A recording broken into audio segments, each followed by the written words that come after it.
Well, since we're talking about AI so much, I would say clearly that's going to be something that is going to continue to be adopted. I would encourage the employees to learn how to use it, how to make their job better and make the case for them not to be replaced. Shift, adapt, and embrace it. And for the employers, I would say hold on to those employees that do that.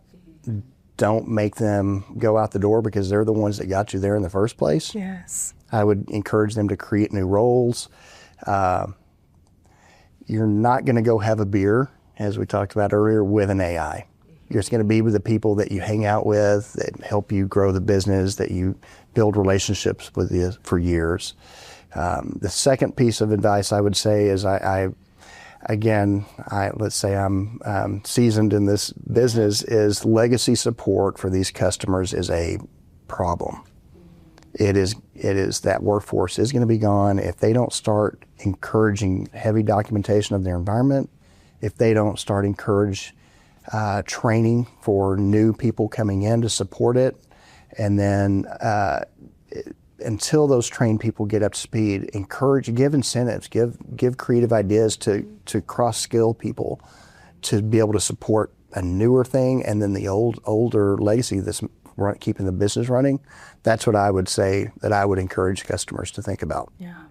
You bring up such a good point, because like documentation, standard operating procedures, they can't even get to new processes or AI if they don't even have a full understanding of the existing process. That's exactly right. And then they can look at where the inefficiencies are, and then, okay, now let's look at the new process or a new way of doing things. I would say 75% of the customers that I've supported over the years are still heavily on Excel.